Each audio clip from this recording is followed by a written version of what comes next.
Look up at the night sky, and what do you see? A scattering of stars, maybe a planet or two, but what lies beyond that glittering curtain? Out there, in the unimaginable vastness of space, are objects so distant, so ancient, that their light has traveled for billions of years just to reach us. Some of these cosmic wonders existed when the universe itself was in its infancy, and by the time their faint whispers arrive at our telescopes, they're already relics of a time long gone. Imagine, what we're seeing isn't just far away. It's a glimpse into the past, a message from a younger, wilder cosmos. Today, we're setting off on a journey to the very edges of the known universe, where the laws of physics twist into strange new shapes and the familiar rules of reality start to unravel. Over the next few minutes, we'll uncover 30 astonishing facts about the most distant objects ever detected, galaxies so remote they're barely more than dim smudges of light, quasars blazing with the energy of 1 trillion suns, and mysterious structures so vast they challenge everything we thought we knew about space and time. Some of these discoveries are so fresh they haven't even made it into textbooks yet, and others, well, they might just rewrite the story of the cosmos itself. This isn't just a tour of far-off places, it's an expedition into the unknown, where every new fact peels back another layer of the universe's deepest secrets. How do we even begin to study objects so distant they're practically ghosts? What can they tell us about how the universe began or how it might end? And what happens when we push our telescopes to their absolute limits, staring into the void only to find something staring back? Buckle up, because by the time we're done, you'll never look at the night sky the same way again. The universe is stranger, bigger, and more awe-inspiring than we ever dreamed, and it's time to meet the distant giants lurking in the dark. The very first photons reaching our telescopes from the edge of the observable universe began their journey when the cosmos was just a seething, newborn sea of energy, before stars, before galaxies, even before atoms as we know them existed. This is the cosmic horizon, the ultimate boundary of what we can see, not because there's nothing beyond it, but because light from those more distant regions hasn't had enough time to reach us since the Big Bang. Think of it like standing in a vast, foggy landscape where the mist gradually thins with distance. The farthest you can see isn't the edge of the world, it's just the limit of your vision. At this unimaginable distance, roughly 13.8 billion light-years away, we encounter the cosmic microwave background radiation, a faint glow that fills the entire sky. This isn't just random static, it's the afterimage of the universe's fiery birth, a snapshot from when it was a mere 380,000 years old, cooling just enough to let light break free for the first time. That glow is the oldest thing we can detect, a relic so ancient it predates every galaxy, every star, every structure in the cosmos. And here's what's truly mind-bending. When we observe it, we're not looking out into space, we're looking back in time, witnessing the universe in its infancy. But why does this distant light appear as microwaves? Over billions of years, the expansion of space itself has stretched those original high-energy photons, redshifting them into the microwave part of the spectrum. It's like listening to a record played at a slower speed. The song's still there, but the pitch has dropped. This radiation isn't uniform, though. Tiny fluctuations in its temperature reveal the seeds of all future cosmic structure, dense patches where galaxies would one day cluster, woven into the fabric of space like footprints in wet sand. Without those subtle variations, the universe would be a featureless void, and we wouldn't be here to ponder them. So when astronomers point their instruments at this primordial light, they're not just studying the edge of observation, they're decoding the blueprint of reality itself. And yet, the most haunting question remains: what lies beyond our cosmic horizon? Is it more of the same, stretching endlessly? Or does the universe curve back on itself, or even give way to something stranger? For now, those answers hide in the dark, just beyond the reach of time and light. Quasars are like the universe's ultimate lighthouses, blazing beacons so intense they outshine entire galaxies from billions of light years away.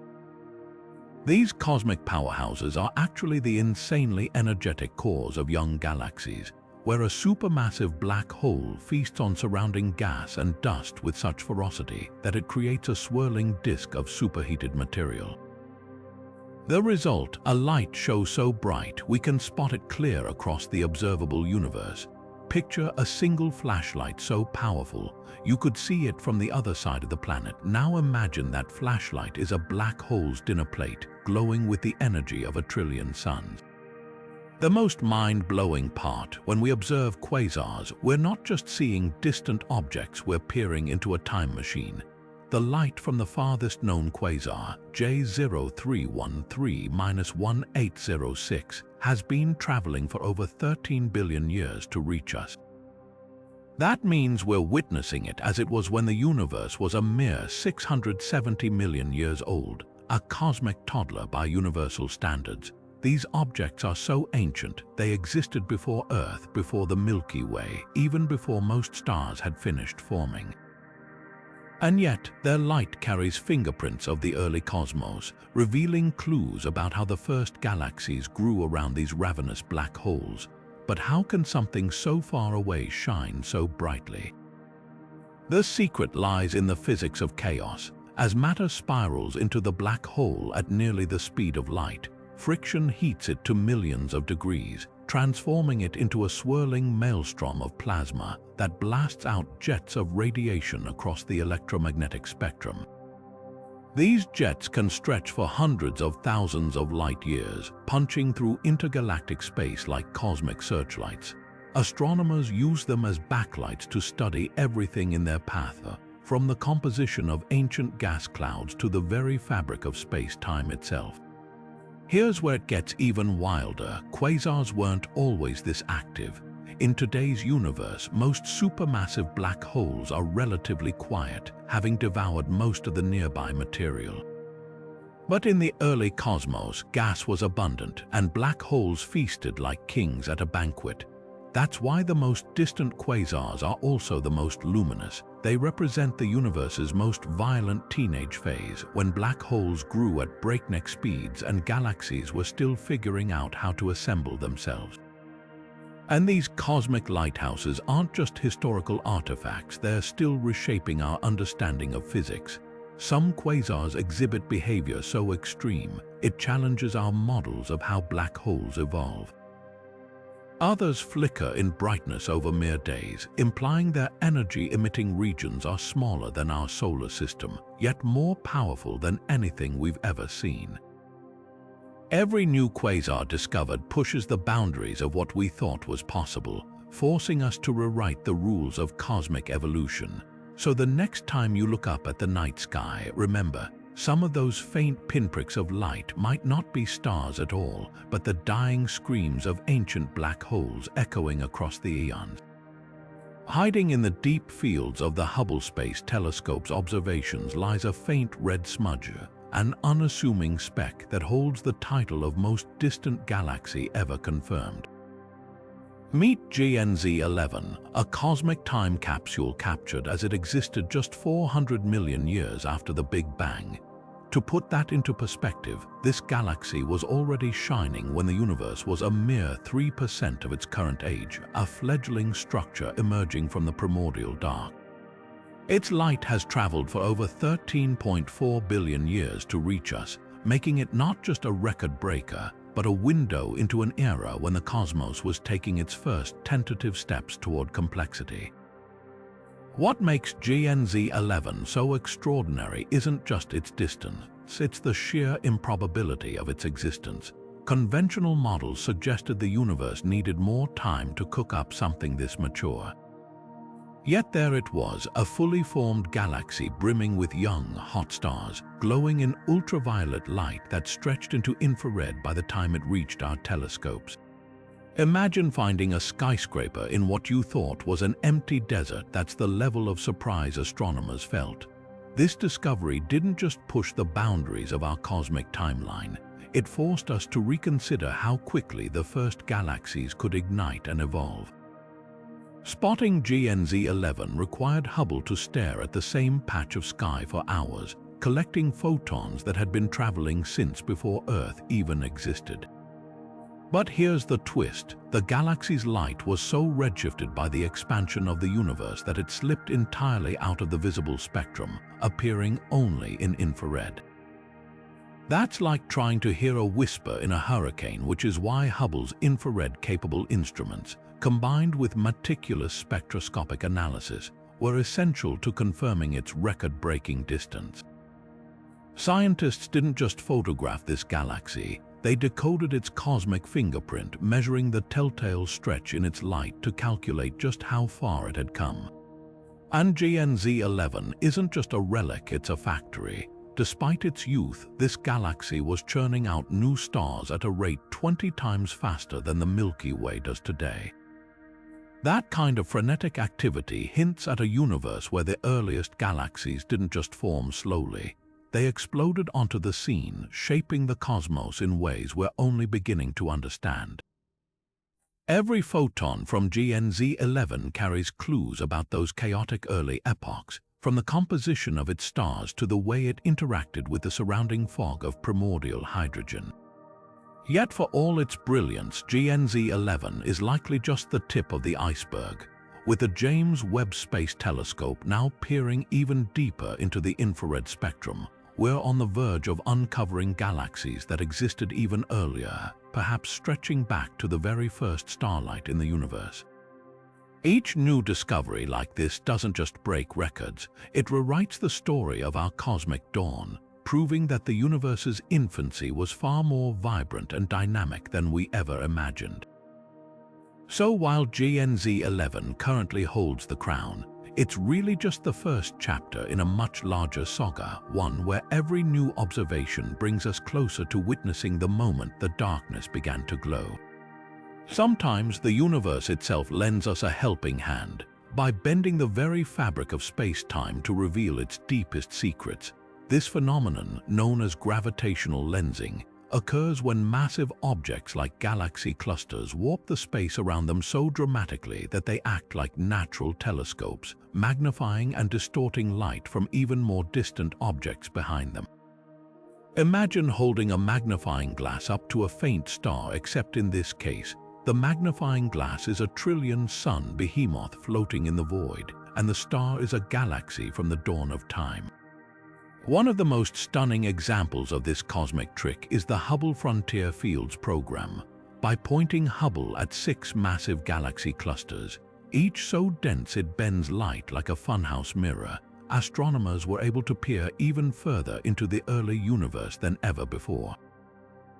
These clusters, like Able 2744 and Max J0414, became nature's own lenses, amplifying the faint glow of galaxies so distant they'd otherwise be invisible to us. The result, a treasure trove of ancient light, including galaxies that existed when the universe was less than 500 million years old. But how exactly does this cosmic magnifying glass work? Picture a bowling ball placed on a trampoline. The weight creates a dip in the fabric, causing any marbles rolled nearby to curve around it. In space, the bowling ball is a galaxy cluster, and the marbles are beams of light from distant objects. The cluster's immense gravity warps space-time, bending the light around it and often smearing it into strange arcs or even multiple images of the same galaxy. This distortion isn't just artistic, it's measurable. By studying the exact shape and brightness of these lensed images, scientists can reconstruct the true appearance of the background galaxy and even calculate the mass of the foreground cluster acting as the lens. Gravitational lensing does more than just magnify the distant universe, it reveals the invisible. Some lensing effects are so pronounced they betray the presence of dark matter, the mysterious substance that makes up most of the universe's mass but emits no light of its own. When the distortion of background galaxies doesn't match the visible mass of the foreground cluster, it's a clue that vast halos of dark matter must be lurking there, shaping space in ways we can't see directly. And sometimes lensing gives us a front row seat to cosmic fireworks. In 2018, astronomers witnessed a supernova explosion in a lensed galaxy, but thanks to the warped path of its light, the same supernova appeared 4 separate times around the lensing cluster, each image delayed by days or weeks as the light took slightly different routes to reach us. It was like catching the same lightning strike from 4 different angles, all frozen at different moments in time. This natural telescope doesn't just show us what's out there, it bends the rules of observation itself, turning the universe's most massive structures into tools for discovery. And with next-generation telescopes like the James Webb Space Telescope and the upcoming Nancy Grace Roman Space Telescope leveraging this phenomenon, we're on the verge of uncovering even more distant and enigmatic objects, all thanks to the universe's own gravitational sleight of hand. The universe loves playing hide and seek, but sometimes, against all odds, we catch a fleeting glimpse of the impossible. Enter Earendel, the most distant single star ever detected, a lone beacon whose light embarked on its journey toward Earth a staggering 12.9 billion years ago. To put that into perspective, this star blazed bright when the universe was less than 1 billion years old, long before the Milky Way had taken shape. Spotting it wasn't just a triumph of technology, it was a cosmic stroke of luck, like finding a single candle flame flickering in a darkened stadium from thousands of miles away. What makes Earendel's discovery so extraordinary is the sheer improbability of seeing it at all. Normally, stars at such distances are lost in the glow of their host galaxies, their light drowned out by the collective shine of billions of neighbors. But Earendel had a secret ally: gravitational lensing. A massive galaxy cluster named WHL 0137-08 happened to align perfectly between Earth and the star, warping space-time into a natural magnifying glass that amplified Earendel's faint light by a factor of thousands. Without this celestial alignment, the star would have remained forever invisible to our telescopes. The Hubble Space Telescope first caught Earendel's telltale glimmer in 2022, but confirming its record-breaking distance required meticulous analysis. Astronomers pored over the star's spectrum, searching for the unmistakable redshift, the stretching of light waves caused by the universe's expansion. The results were jaw-dropping. Earendel's light had stretched so dramatically, it shifted from visible wavelengths into the infrared, a silent testament to the eons it had spent racing across the cosmos. But Earendel isn't just a distant pinprick, it's a time capsule from an era when the universe was a wildly different place. Based on its brightness and color, scientists believe it's a massive, hot star, possibly 50 to 100 times the mass of our Sun, shining with the fierce intensity of youth. Stars like this burn fast and die young, exploding as supernova after just a few million years. That means Earendel is almost certainly long gone by now, its light a postcard from a bygone cosmic epoch. Yet this discovery cracks open a door we once thought was sealed. If Hubble could spot one star from the universe's infancy, what else might be lurking in the shadows? With the James Webb Space Telescope now trained on Earendel, astronomers hope to unravel its composition. Whether it's made of pristine hydrogen and helium from the early cosmos or harbors traces of heavier elements forged by even earlier generations of stars. Each new detail will rewrite our understanding of how the first stars lit up the darkness, sculpting the universe into what we see today. Earendel's name comes from Old English meaning morning star, a fitting title for an object that illuminates the dawn of cosmic history. But it's more than just a relic, it's a promise. Every flicker of ancient light we capture reminds us that the universe is full of surprises, waiting for the perfect alignment of technology, ingenuity, and sheer cosmic serendipity to reveal them. And as our telescopes grow ever more powerful, who knows what other lone sparks from the primordial dark might yet emerge from the shadows. In 2003, astronomers pointed the Hubble Space Telescope at what seemed like nothing, a patch of sky so small it would be like staring at a grain of sand held at arm's length. For over 11 days, Hubble collected every stray photon that trickled in, and when the final image was unveiled, it shattered our cosmic perspective. The Hubble Ultra Deep Field wasn't just a photograph, it was a time portal capturing over 10,000 galaxies crammed into a sliver of darkness no wider than a tenth of the Moon's diameter. Suddenly, the empty void of space revealed itself as a bustling metropolis of light, with galaxies stacked upon galaxies, stretching back to within just 500 million years of the Big Bang. What makes this image so revolutionary isn't just the sheer number of galaxies, it's the story they tell about the universe's adolescence. Some appear as delicate smudges, fragile and irregular, the cosmic equivalents of toddlers taking their first steps. Others are misshapen blobs caught in violent collisions, their gravity twisting them into strange new forms, and a few gleam with the disciplined spirals of mature galaxies, defying expectations by appearing far earlier in cosmic history than models predicted. Each one is a snapshot of a different era, a frozen moment in the universe's evolution. The Ultra Deep Field didn't just show us where galaxies existed, it showed us how they grew up. But here's the real kicker, that tiny patch of sky isn't special. If Hubble were to point anywhere else toward the blankest, emptiest region you could imagine, it would find the same dizzying abundance. That means the observable universe isn't just vast, it's overflowing with galaxies, likely numbering in the hundreds of billions. The ultra-deep field transformed our understanding of cosmic density, proving that space isn't mostly empty, it's mostly unseen.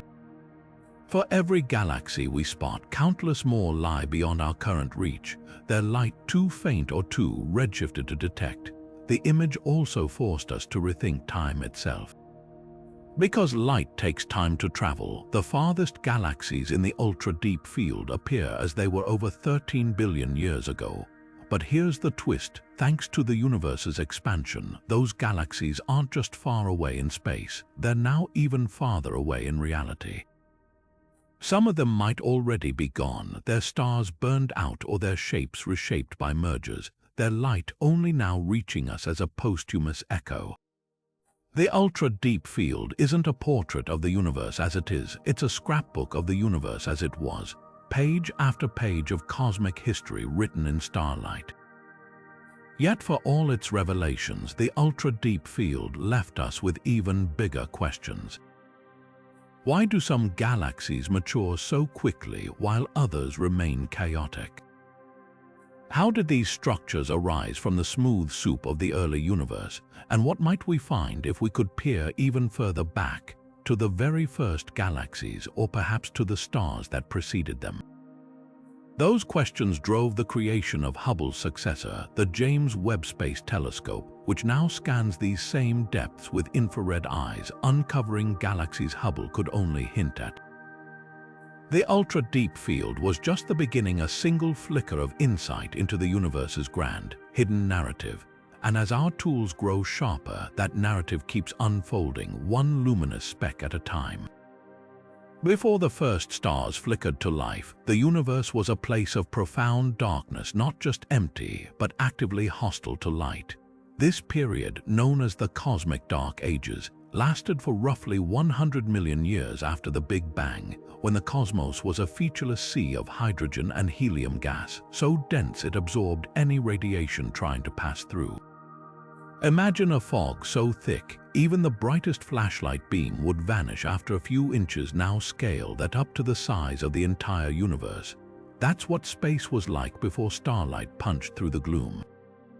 But how do we study an era with no stars, no galaxies, no glowing quasars to illuminate the void? The answer lies in the shadows, or more precisely, in the faint radio whispers of neutral hydrogen, the only witness to this primordial darkness. As the universe expanded, this gas stretched and cooled, emitting subtle radio signals at a specific wavelength, 21 centimeters. Today, that signal has been redshifted into meter-long waves buried in the static of deep space.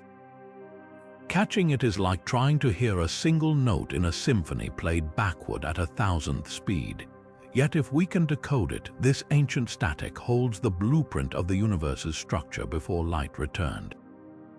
The Dark Ages weren't just a passive gap in cosmic history, they were a crucible. During this time, tiny fluctuations in the density of matter, imprinted during the Big Bang, began to amplify. Gravity pulled gas into ever denser clumps, setting the stage for the first stars to ignite. But here's the twist: we've never directly seen those earliest stars, known as population 3 stars. They're theoretical giants, hundreds of times more massive than our Sun, blazing brief, violent lives before exploding as supernova and seeding the cosmos with heavier elements. Their light, if we could detect it, would be ultraviolet, but by the time it reaches us, the universe's expansion has stretched it into infrared, hiding it in plain sight. That's where distant quasars and galaxies become our time machines.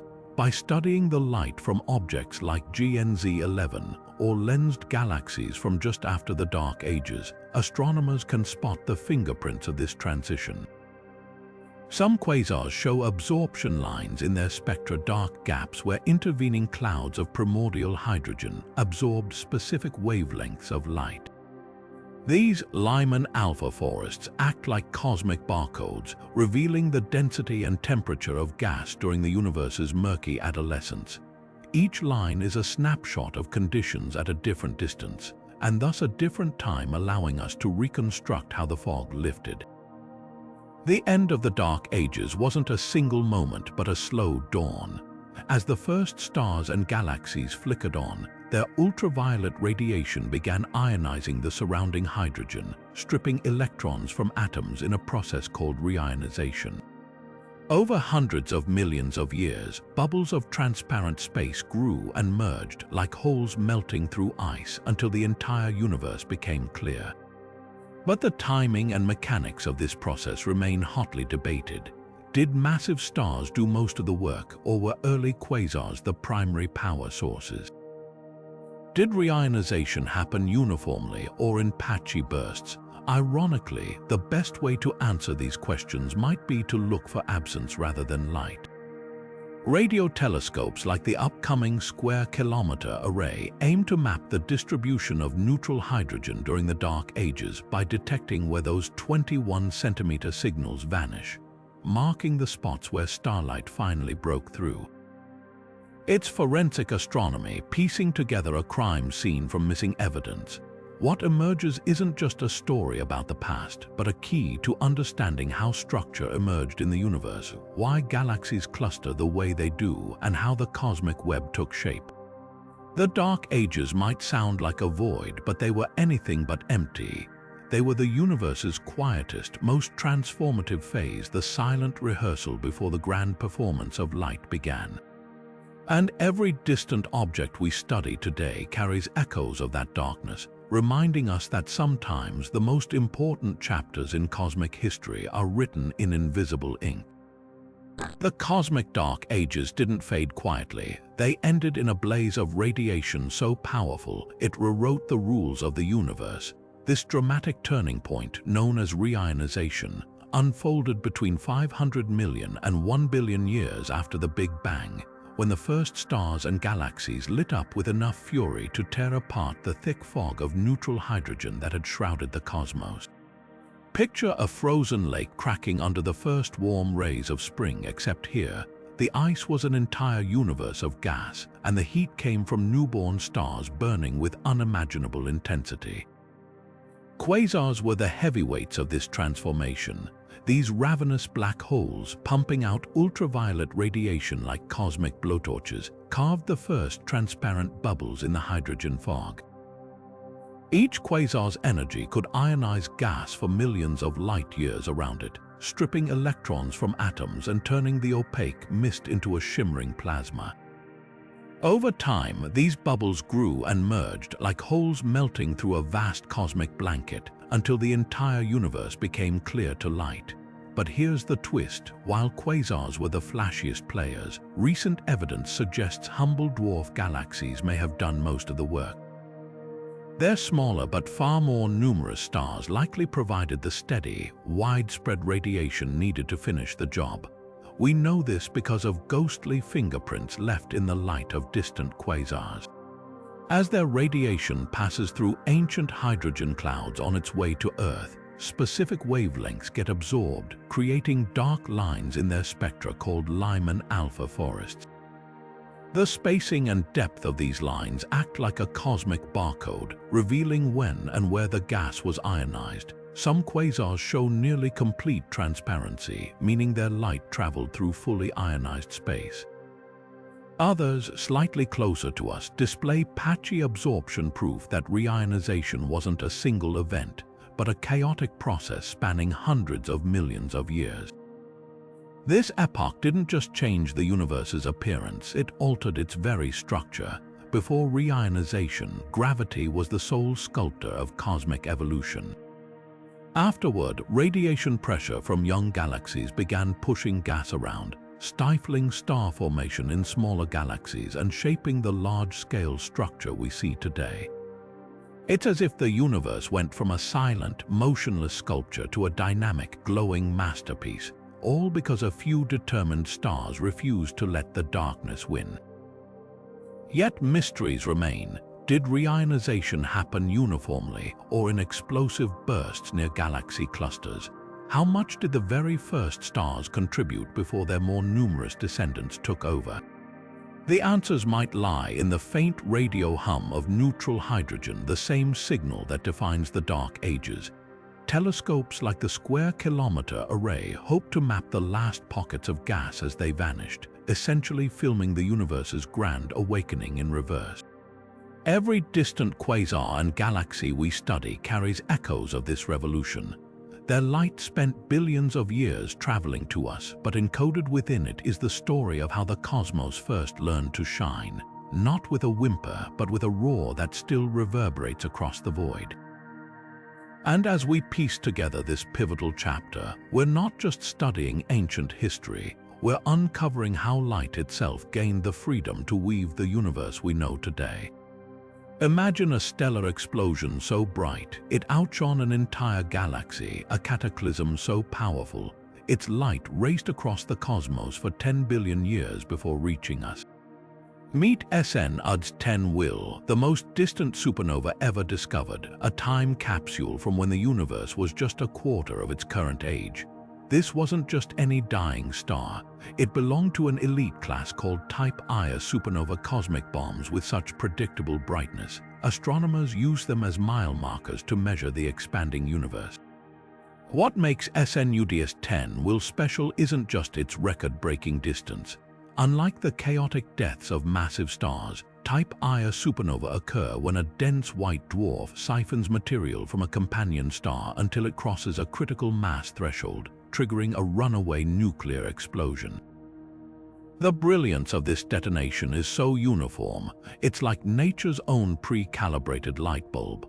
By comparing a supernova's observed brightness with its known intrinsic brightness, scientists can calculate exactly how far away it is, and in SN-UDS-10 WIL's case, that distance was staggering.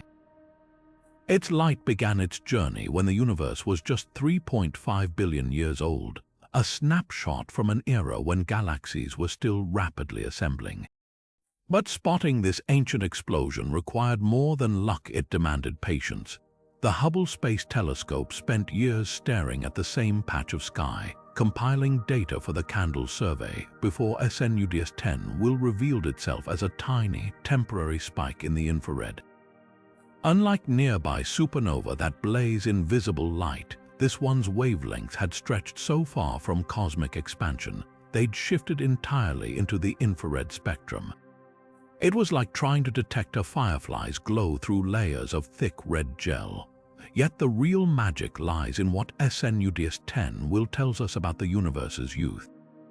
By comparing it to closer supernova, astronomers confirmed something mind-bending. The expansion rate of the early cosmos didn't match today's. Back then, gravity from dark matter still dominated, slowing the universe's growth before dark energy later kicked in to accelerate it. Each distant supernova is a data point in this cosmic tug-of-war, helping us map how the universe's expansion has changed over billions of years. But here's the twist: SNUDS 10 might not hold its title forever. As telescopes like James Webb peer deeper into infrared wavelengths, they're likely to uncover even more ancient stellar explosions. Each one will refine our cosmic measuring tape, tightening calculations about the universe's size, age, and ultimate fate. Because when a star dies in the distant darkness, it doesn't just vanish. It becomes a beacon, lighting the way to secrets we're only beginning to grasp. At the edge of observable space lurks a gravitational monster so massive, it defies everything we thought we knew about cosmic evolution. Euler's J1342+0928. This supermassive black hole weighs in at 800 million times the mass of our Sun, yet it existed when the universe was just 690 million years old, an infant by cosmic standards.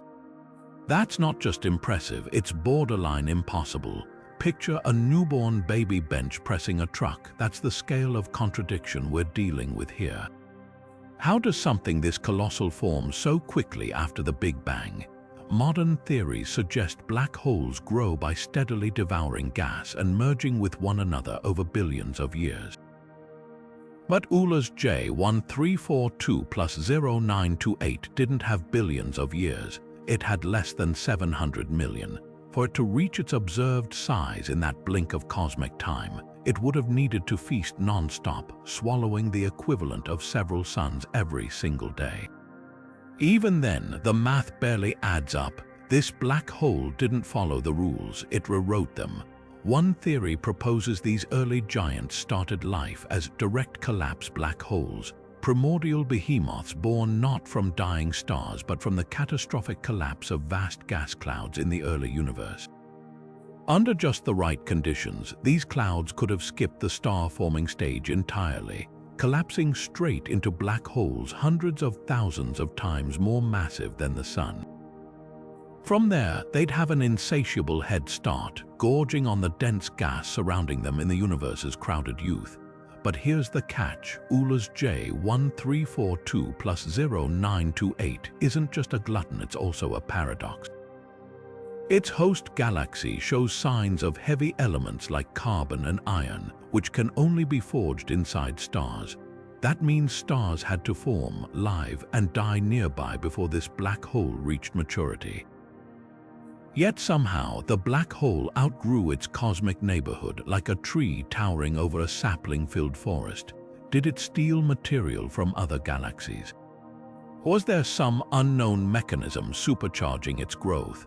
What makes this distant titan even more intriguing is its connection to reionization. This black hole's blazing quasar phase would have pumped out enough ultraviolet radiation to ionize hydrogen for thousands of light years around it, carving one of the first transparent bubbles in the cosmic dark ages. It wasn't just a passive observer of cosmic dawn, it was an active participant helping strip away the universe's primordial fog. And Euler's J1342+0928 might not be alone.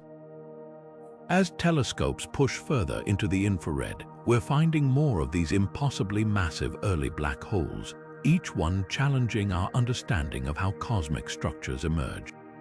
Perhaps the early universe favored rapid black hole growth in ways we haven't yet imagined. Or maybe we're glimpsing the remnants of an even earlier, more violent epoch, one that left behind seeds far larger than anything we see today. Every photon from this distant monster carries clues about the universe's most chaotic chapter, a time when the rules were still being written and the cosmos played by its own physics. And as we stare back at it across billions of light years, one thing becomes clear: the early universe didn't just make black holes, it made monsters. That faint static hiss between radio stations isn't just noise, it's a message from the dawn of time, the afterglow of creation itself. The cosmic microwave background, or CMB, is the oldest light we can detect, a snapshot of the universe when it was a mere 380,000 years old. Back then, the cosmos wasn't filled with galaxies or stars. It was a seething plasma, so hot and dense that light couldn't travel far before being absorbed. But as the universe expanded and cooled, that plasma finally thinned enough for photons to break free, creating the first sunrise in cosmic history.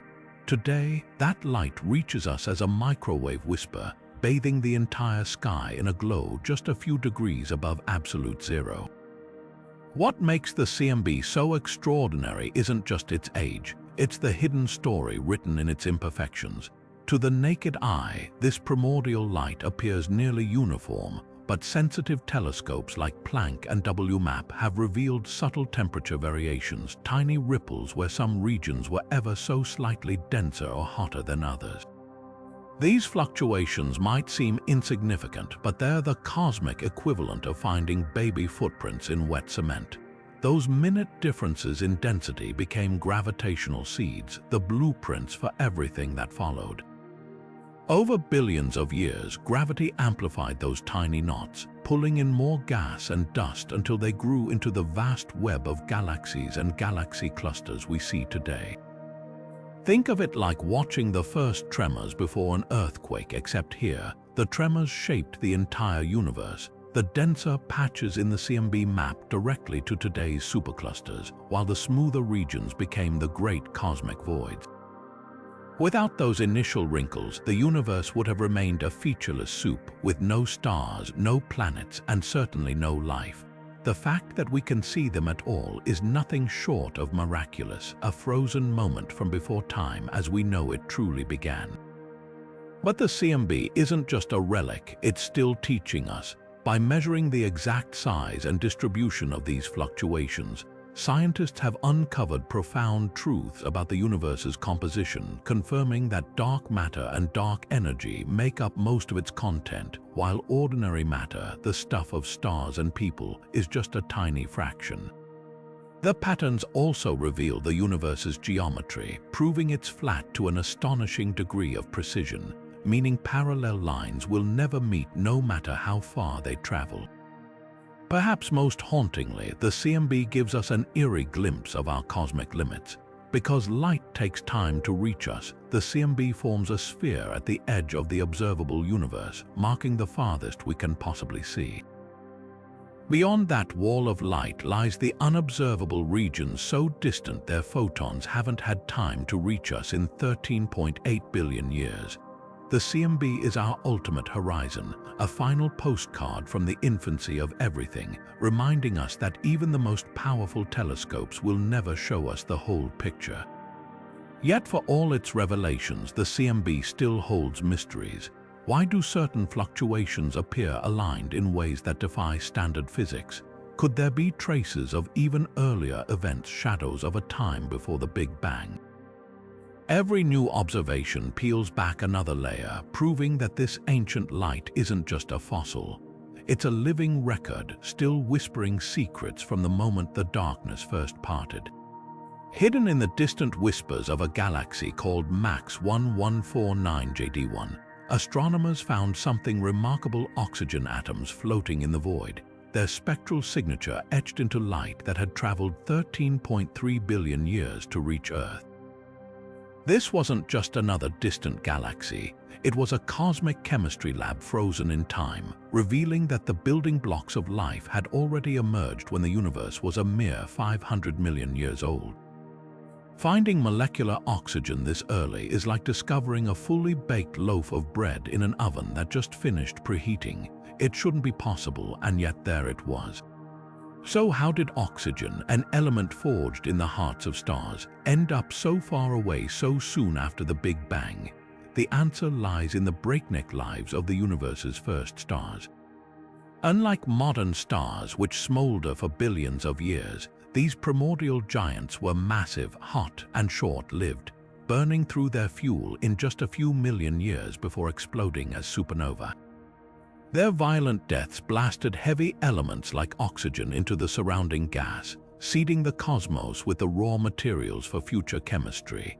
MAX 1149 JD1 must have hosted a generation of these stellar titans, their brief but brilliant lives leaving behind traces of oxygen long before most galaxies had even begun to form. Detecting this ancient oxygen required not just cutting-edge technology but a celestial assist. The galaxy's light was magnified by a foreground galaxy cluster acting as a natural telescope, a gravitational lens that amplified the faint signal enough for the Atacama Large Millimeter Array to catch its telltale fingerprint. Without this cosmic magnification, the oxygen spectral line would have been lost in the noise. Even so, the discovery pushed our instruments to their absolute limits, probing a time when the universe was barely out of its infancy. What makes this oxygen so special isn't just its age, it's what it tells us about how quickly the universe became chemically complex. Oxygen is a key ingredient for water, organic molecules, and ultimately life as we know it.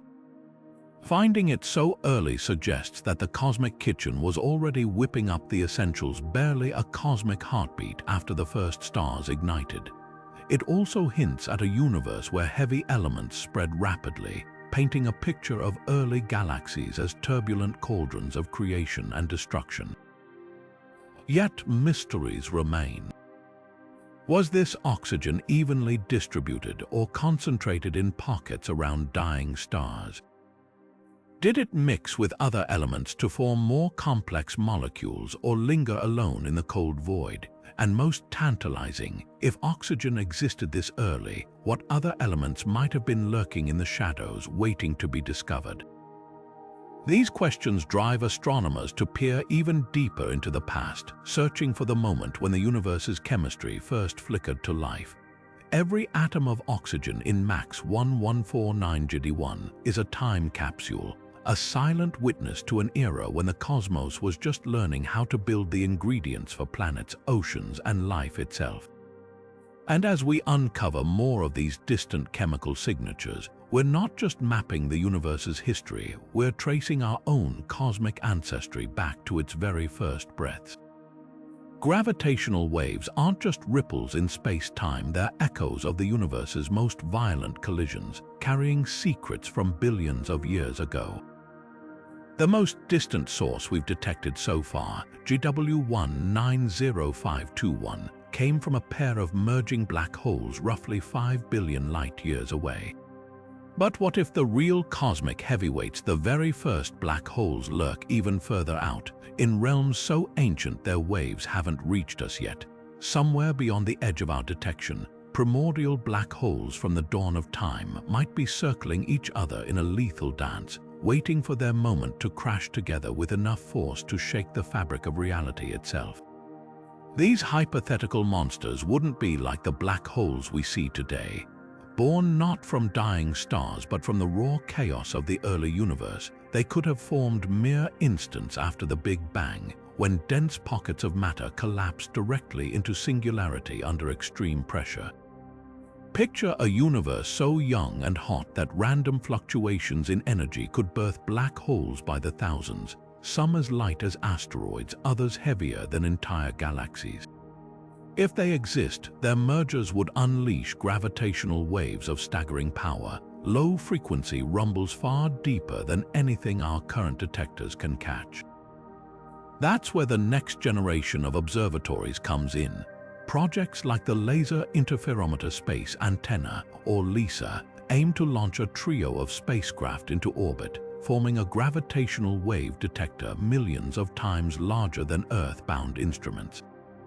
Free from terrestrial noise, LISA could tune into frequencies too faint or slow for ground-based detectors, potentially picking up the distant hum of primordial black hole mergers from the universe's first few 100 million years.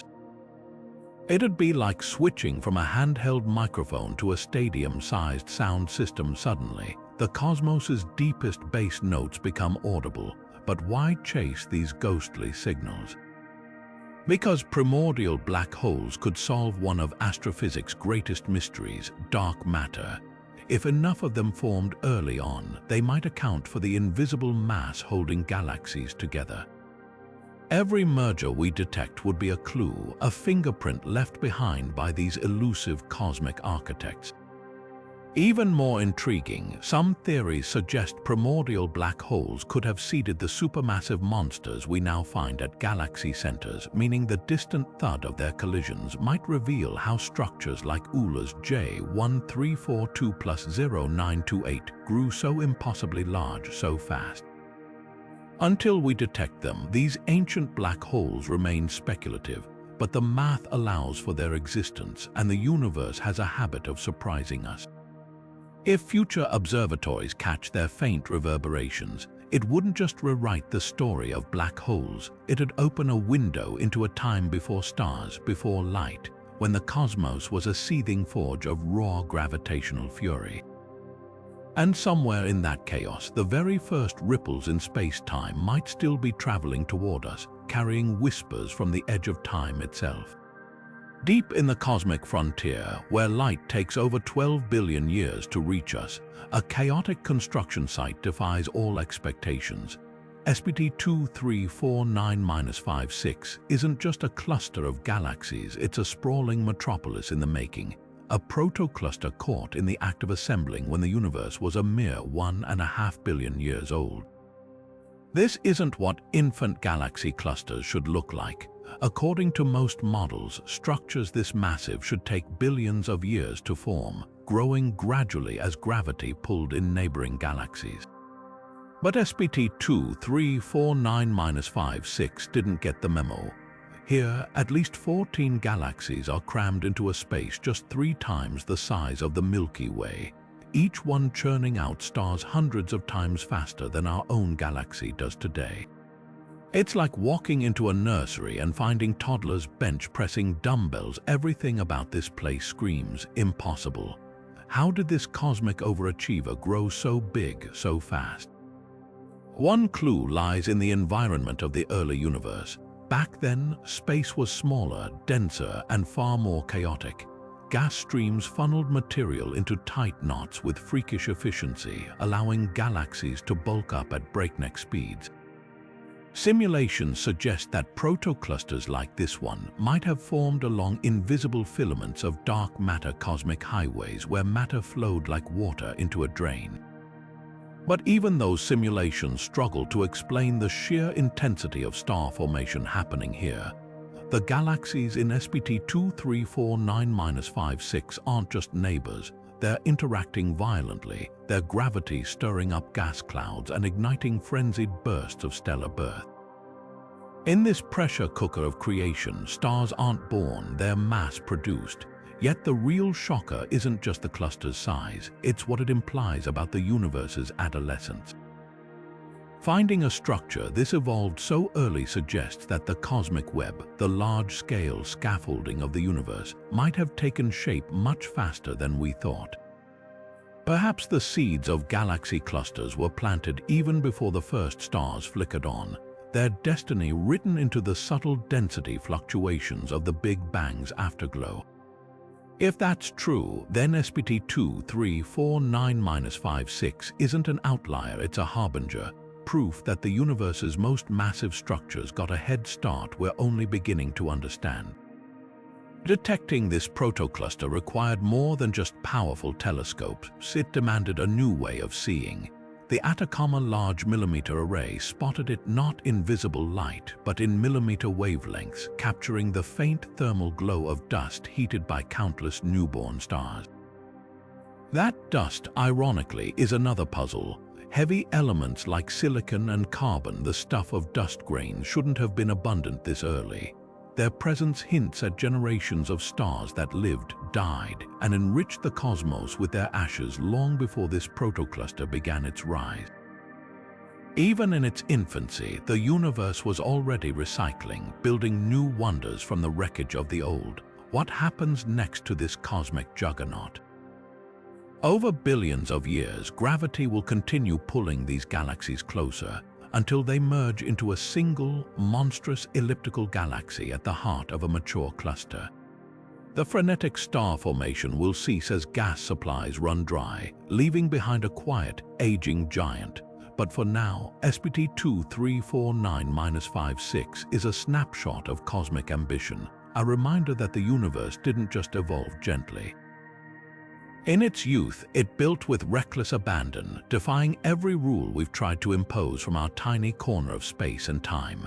And somewhere out there, even older protoclusters likely wait to be discovered, each one holding new clues about how the cosmos went from primordial chaos to the ordered beauty we see today. Tucked away in the cosmic back alleys of the universe, dwarf galaxies are the quiet underdogs of the cosmos, dim, unassuming, and astonishingly ancient. These faint smudges of light, like Segway 1 and Draco 2, contain mere thousands of stars compared to our Milky Way's hundreds of billions, yet they may hold the keys to two of astrophysics' greatest mysteries, dark matter and the universe's earliest starlight. Their modesty is deceptive. What they lack in brightness, they make up for in raw, primal purity. Many are fossilized relics of the universe's first galactic building blocks, unchanged for billions of years. Take the dwarf galaxy Bedin 1, discovered hiding behind the glare of a much brighter foreground galaxy. At roughly 13 billion years old, it's a cosmic time capsule, barely evolved since the epoch of the first stars. Its stars are metal poor, lacking heavy elements forged in later stellar generations, making them ideal laboratories to study the chemical signature of the universe's infancy. But here's the twist: these galaxies shouldn't exist at all. According to simulations, the fierce ultraviolet radiation from early massive stars should have stripped away their gas, stunting their growth. Yet they persist, clinging to existence like embers in a windstorm, forcing theorists to rethink how the smallest galaxies survived the cosmic dawn. Their secret may lie in the embrace of dark matter. Dwarf galaxies are thought to be cocooned within vast halos of this invisible substance, whose gravity shields them from disruption. In fact, their sheer abundance, there may be hundreds orbiting the Milky Way alone, makes them critical test subjects for dark matter models. Some, like Triangulum 2, exhibit such extreme mass-to-light ratios that they're essentially invisible except for their gravitational tug, acting like cosmic canaries in a coal mine for dark matter's presence. When particles of dark matter collide, theorists predict they should annihilate, producing gamma rays and dwarfs. With their clean environments free of competing astrophysical noise, are ideal hunting grounds for these elusive signals. Yet the real treasure might be lurking in their stellar populations. The dimmest, most metal-poor stars in these galaxies could be direct descendants of population 3 stars, the mythical first generation of stars, massive and short-lived, whose explosions seeded the cosmos with its first heavy elements. No population 3 stars have ever been observed, but their chemical fingerprints might linger in dwarfs like Segway 1, where stars are so primordial they're almost pure hydrogen and helium. Finding these stellar fossils would be like uncovering the bones of the universe's first giants, offering a glimpse into an era before galaxies even took shape. Observing these cosmic crumbs isn't easy. Their faintness means they often evade detection unless they're practically in our backyard, or until next-gen telescopes like the Vera Rubin Observatory begin scanning the skies with unprecedented sensitivity.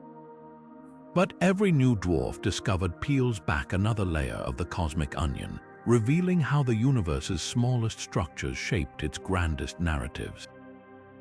They're not just celestial afterthoughts, they're the surviving scribes of a time when the universe was raw, untamed, and writing its first rules in starlight. Dust seems mundane, a nuisance on Earth, an afterthought in space, but in the galaxy A1689ZD1, traces of cosmic dust have been detected from just 700 million years after the Big Bang, rewriting the timeline of how quickly the universe got messy. These aren't just any specks, they are flecks of silicon and carbon, forged in the explosions of the first stars and scattered across the cosmos like breadcrumbs from a feast we barely remember. Finding dust this early is like uncovering a pristine fossil, only to realize it's covered in soot, proof that the universe's workshop was already humming with activity long before we thought possible. The discovery shattered expectations, Heavy elements like silicon and carbon can't form in the Big Bang. They're cooked up inside stars, then blasted into space by supernova or stellar winds. Conventional models suggested it would take at least 1 billion years for enough stars to live, die, and enshroud galaxies in dust. Yet there it was, clinging to a galaxy so young it shouldn't have had time to produce more than a few generations of stars. The implications are staggering. Either the first stars formed and died at breakneck speed, or there was another, faster way to spread heavy elements we haven't yet imagined. One clue lies in the type of stars that dominated the early cosmos. Population 3 stars, theoretical behemoths hundreds of times more massive than our Sun, would have burned furiously and died young, exploding as supernovas so powerful they could have seeded entire galaxies with dust in just a few million years. Alternatively, intermediate mass stars might have shed their outer layers gently, like cosmic dandelions scattering metallic pollen. Either way, the presence of dust in a 1689ZD1 suggests the universe's first factories were working overtime, churning out the raw materials for future planets and life far earlier than anyone predicted. Detecting this ancient dust required a cosmic magnifying glass. The Atacama Large Millimeter Array locked onto the galaxy's infrared glow, picking up the thermal signature of dust grains warmed by starlight. Their composition, revealed by subtle dips in the spectrum, pointed to a mix of silicates and graphite, materials familiar to us, but impossibly exotic for such a young universe. It's like finding a stainless steel tool in a Stone Age campsite. The technology simply shouldn't exist yet. What does this mean for the story of cosmic evolution? Dust isn't just debris, it's the universe's scaffolding. These tiny grains cool gas clouds, allowing them to collapse into new stars and planets. They shield fragile molecules from destructive radiation, paving the way for chemistry to begin. The fact that dust existed so early hints at a universe that grew up fast, its childhood cut short by a frenzy of creation and destruction. And somewhere in that primordial haze, the seeds of everything we know, the carbon in our bones, the silicon in our rocks, were already being sown billions of years before Earth even existed. The hunt is now on for even older dust, pushing back the clock to witness the moment the cosmos first got dirty. With each discovery, we're not just tracing the history of stars, we're uncovering the origin of the very stuff that makes our world and us possible. And that's no small thing for something as humble as a speck of cosmic dust. Before stars ignited and galaxies took shape, the universe was filled with a quiet sea of neutral hydrogen, the raw fuel of creation. This primordial gas, untouched by the fires of stellar furnaces, remains detectable today through faint radio whispers, a signal stretched by time into meter-long waves. Unlike the dazzling light of quasars or supernova, this hydrogen hums at a frequency of 21 centimeters, a fingerprint left over from when electrons in hydrogen atoms flipped their spin and released a whisper of energy. It's the universe's oldest song, broadcast on a wavelength invisible to our eyes but audible to radio telescopes tuned to the cosmos's deepest past. Catching this signal isn't just a technical challenge, it's an archaeological dig through layers of cosmic static. The farther back we look, the more the expansion of space redshifts this 21-centimeter line, stretching it from centimeters to meters, burying it under the cacophony of modern radio interference and galactic noise. To isolate it, astronomers use arrays like the low-frequency array in Europe or the upcoming square-kilometer array, which act like cosmic hearing aids, filtering out the clutter to amplify the faintest echoes of the early universe. These telescopes don't just listen, they map, revealing where neutral hydrogen clumped into the dense pockets that would one day collapse into the first stars. But here's the twist, this hydrogen isn't just a relic, it's a storyteller. By studying tiny fluctuations in its distribution, scientists can reconstruct the universe's adolescence, tracing how gravity sculpted invisible ripples into galaxies. Some regions show thicker concentrations, the nurseries where proto-galaxies were taking shape. others are eerily empty, the voids where dark energy would later dominate. The most tantalizing maps even hint at the shadows of dark matter, the invisible scaffolding that guided hydrogen into the cosmic web we see today. The real magic happens when we compare this ancient hydrogen to the afterglow of the Big Bang. The cosmic microwave background shows us the universe as a newborn, smooth and featureless. Neutral hydrogen maps reveal its awkward teenage years when it began growing structure and personality. Together, they form a before and after snapshot of cosmic evolution, bookending the era when darkness gave way to light. Yet the grandest revelations may still lie ahead. As next-gen telescopes probe deeper into the radio spectrum, they'll hunt for the moment when the first starlight began to ionize this hydrogen, burning away the cosmic fog.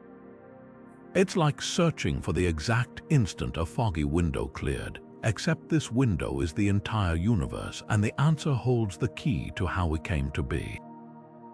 Every wisp of neutral hydrogen is a time capsule, carrying the untold story of the universe's first awkward steps from simplicity to complexity, from darkness to dawn. Even in the deepest reaches of cosmic history, water, the essential ingredient for life as we know it, has left its mark.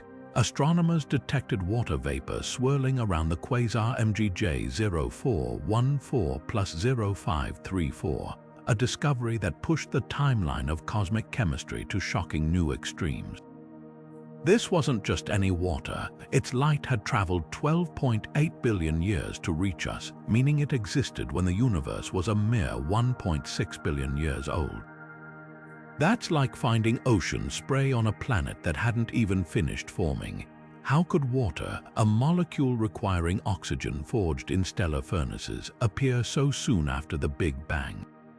The answer lies in the quasar's ferocious appetite. As its supermassive black hole devoured surrounding gas, it heated the material to incredible temperatures, creating a maelstrom where oxygen freshly minted by early generations of stars could bond with hydrogen. The result was water vapor glowing in the quasar's accretion disk like steam over a volcano. What's astonishing isn't just its presence but its abundance. The detection revealed enough water vapor to fill Earth's oceans trillions of times over, a monumental reservoir hanging in the void. This discovery rewrote the rules for how quickly heavy elements spread through the cosmos. Normally, building blocks like oxygen need multiple stellar generations to accumulate stars live, die, and scatter their ashes, enriching the gas that forms new stars. Yet here was water, clear evidence that the first stars had already completed this cycle at breakneck speed. It suggests the early universe wasn't just a slow simmer. It was a pressure cooker where stars formed, exploded, and recycled their material in a frenzied rush. Spotting this ancient water required a perfect alignment of technology and cosmic geometry.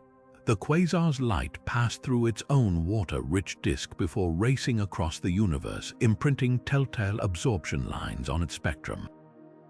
Earth-based radio telescopes tuned to millimeter wavelengths caught these subtle dips like spotting the shadow of a single raindrop in a beam of sunlight.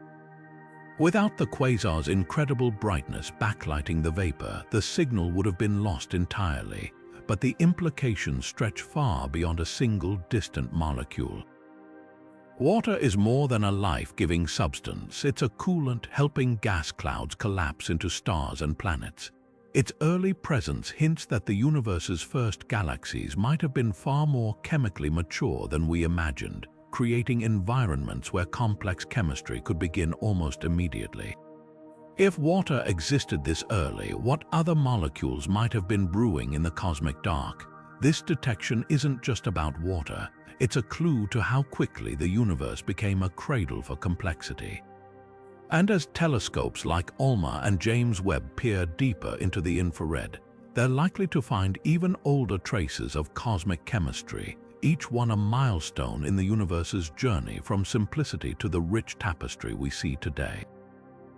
The story of the cosmos isn't just written in light. It's etched in the atoms themselves, and nowhere is this more breathtaking than in the ancient galaxy MAX 1149 JD1. This cosmic relic, spotted as it existed just 550 million years after the Big Bang, holds a secret in its spectral fingerprint: oxygen, an element forged in the hearts of stars and blasted into space by their violent deaths.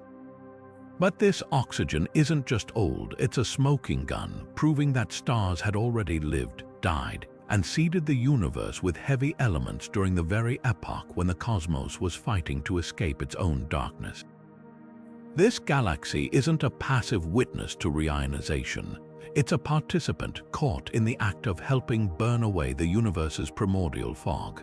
What makes MAX 1149 JD1 so revolutionary is the sheer speed of its chemical evolution. Oxygen requires generations of stars to form massive ones to fuse it in their cores, and then time for supernova to scatter it into the cosmos. Finding it here in a galaxy this young means the first stars must have ignited in a frenzy, burning bright and dying young in a cosmic blink. It's like uncovering an ancient city and realizing it's built atop the ruins of an even older metropolis, one that rose and fell with shocking haste. The implications are staggering. The universe didn't ease into complexity. It exploded into it, with star formation and destruction happening at rates that dwarf anything we see today. But how did astronomers spot oxygen in something so distant? The answer lies in the galaxy's alignment with a massive foreground cluster, whose gravity bent and magnified its light like a lens. This cosmic zoom revealed subtle dips in the galaxy's infrared spectrum absorption lines where oxygen atoms had intercepted specific wavelengths. The signal was faint, a whisper buried in noise but unmistakable. And here's the kicker: the oxygen wasn't just present, it was hot, glowing from the energy of newly formed stars. That means MAX 1149 JD1 wasn't just a passive holder of ancient elements, it was a factory, churning out new stars at a rate that would put the modern Milky Way to shame. This galaxy's oxygen also paints a vivid picture of reionization's messy reality. While quasars often steal the spotlight as the universe's first blowtorches, galaxies like this one were the unsung workhorses. Their countless stars pumping out ultraviolet radiation likely did the bulk of the work in ionizing hydrogen across vast swaths of space. Imagine countless tiny candles, each contributing to melting a cosmic ice sheet rather than a few giant bonfires. MAX 1149 JD1's oxygen-rich gas suggests it was part of this distributed effort, a single thread in the tapestry of light that finally ripped apart the Dark Ages. Yet the most haunting question remains: where did the stars that made this oxygen come from? To produce heavy elements so early, there must have been an even earlier generation of stars, population Roman 3, the universe's mythical firstborn. These stars, made purely of hydrogen and helium, would have been monsters, hundreds of times the Sun's mass, living fast and dying in cataclysmic explosions that seeded the cosmos with its first metals. MAX 1149 JD1's oxygen is their ghost, a chemical echo of stars so ancient we may never see them directly. As telescopes like James Webb probe deeper into the infrared, they're uncovering more galaxies like this one, each a puzzle piece in reionization sprawling mosaic. And with every discovery, we're not just mapping the universe's adolescence, we're tracing our own lineage back to the moment the first stars dared to shine, breaking the darkness and setting in motion the chain of events that led, billions of years later, to us. MAX 1149 JD1 isn't just a distant smudge of light. It's a chapter in the story of how the universe learned to build the ingredients for planets, oceans, and life itself. In the cold expanse of deep space, a single second can outshine the entire universe. GRB 090423, a gamma-ray burst detected in 2009, wasn't just another flash in the cosmic dark. It was a time capsule, a 5-second explosion whose light had traveled 13 billion years to reach Earth. When this burst erupted, the universe was a mere 630 million years old, still stumbling through its infancy. This wasn't just a stellar death, it was one of the first deaths, a cataclysm from an era so ancient most galaxies hadn't even finished forming. Gamma-ray bursts are the universe's most violent explosions, the death screams of massive stars collapsing into black holes. But GRB 090423 was different. Its extreme distance meant astronomers weren't just witnessing a star's demise, they were peering into a time when the cosmos was fundamentally alien. The stars of this epoch, known as Population 3, were unlike anything in today's universe, monstrous, metal-free giants hundreds of times the sun's mass, burning hot and dying young. When one of these behemoths collapsed, it didn't just fade, it detonated with enough energy to outshine a galaxy, firing jets of radiation at near light speed. Detecting this burst required a cosmic stroke of luck. NASA's Swift satellite caught the initial flash, but the real magic came when ground-based telescopes like the Very Large Telescope in Chile scrambled to observe its fading afterglow. That glow held the key, its redshift, a measure of how much the universe had stretched the light during its journey, placed GRB 090423 firmly in the universe's toddler phase. The implications were staggering. For a gamma-ray burst to occur so early, massive stars must have lived and died at breakneck speed, their brief lives seeding the cosmos with the first heavy elements. But here's what's truly mind-bending. The burst's light carries clues about the environment it traveled through. As it passed through clouds of primordial gas, subtle absorption lines etched themselves into its spectrum, revealing the composition of the early universe. These fingerprints show a cosmos still thick with neutral hydrogen, just beginning to be carved apart by the first starlight. GRB 090423 didn't just mark a star's death, it illuminated the dawn of the epoch of reionization, when radiation from the first galaxies began tearing apart the cosmic fog. The burst also poses a tantalizing mystery. According to models, stars in the early universe should have been so massive their deaths produced black holes directly, without the traditional supernova explosion.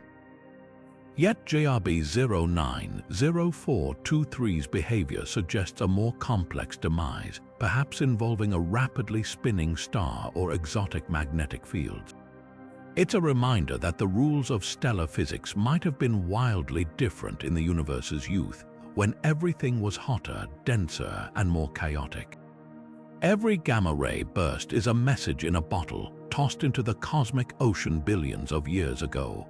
But GRB 090423 is more than that. It's a telegram from the universe's first stellar generation, a fleeting signal from an era we can scarcely imagine. And as telescopes grow more sensitive, we may yet catch even older bursts, each one a flashbulb illuminating the moment the darkness first began to crack. At the edge of observable time, a ravenous cosmic beast defies the laws of growth. Sears 1019 isn't just another distant galaxy. It harbors the most remote active galactic nucleus ever discovered, a supermassive black hole feasting with abandon when the universe was a mere 570 million years old. This isn't just an ancient relic, it's a paradox wrapped in a mystery. How does something with the mass of 10 million suns materialize so quickly after the Big Bang? By all conventional wisdom, black holes of this scale should take billions of years to grow, steadily accumulating mass through mergers and slow accretion.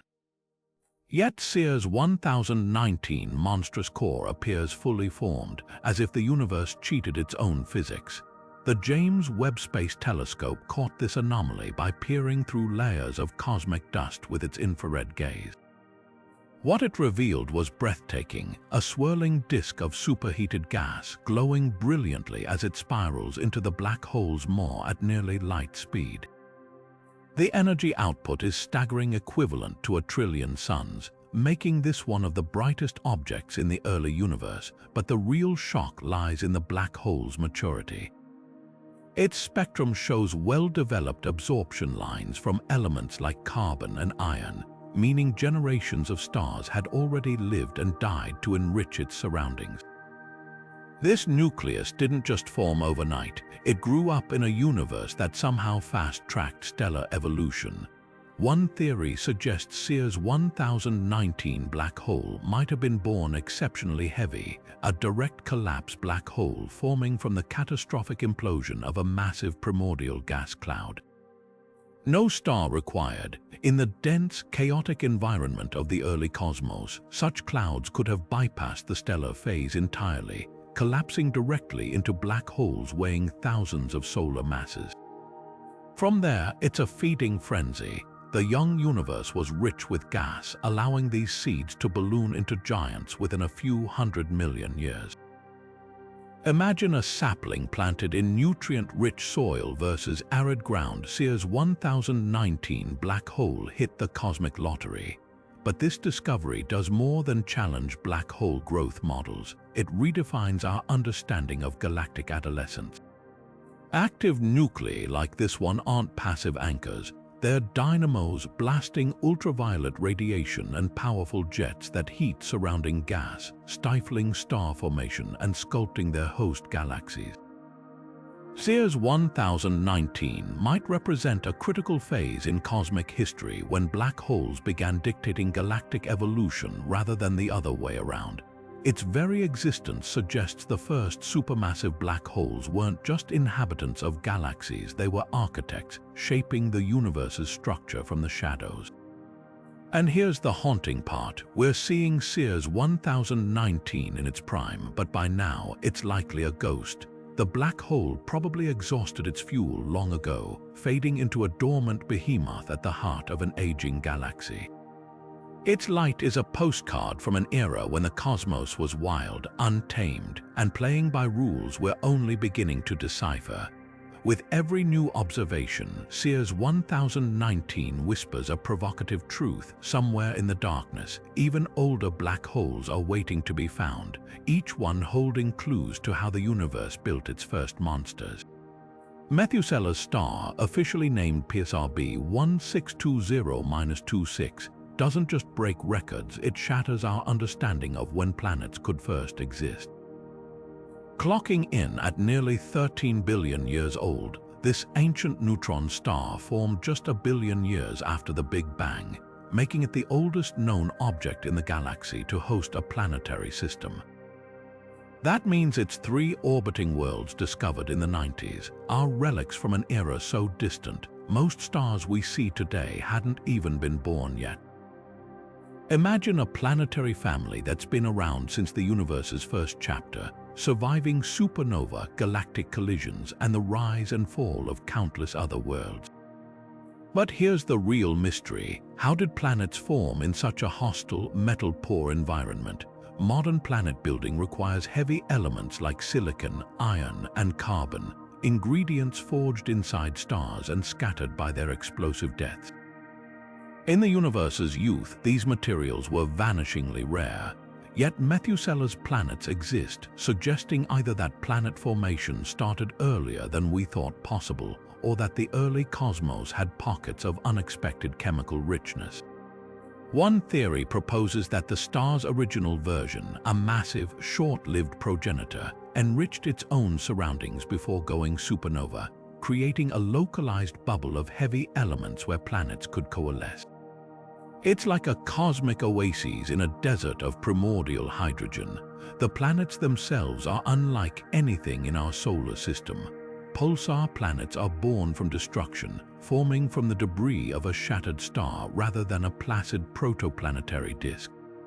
Methuselah's survivors likely recondensed from the ashes of their parent star's violent death, making them second-generation worlds forged in fire.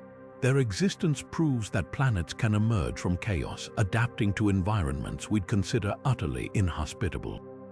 If rocky worlds could form around a pulsar, a spinning corpse emitting lethal radiation, then the universe might be even more creative with planet building than we've dared to imagine.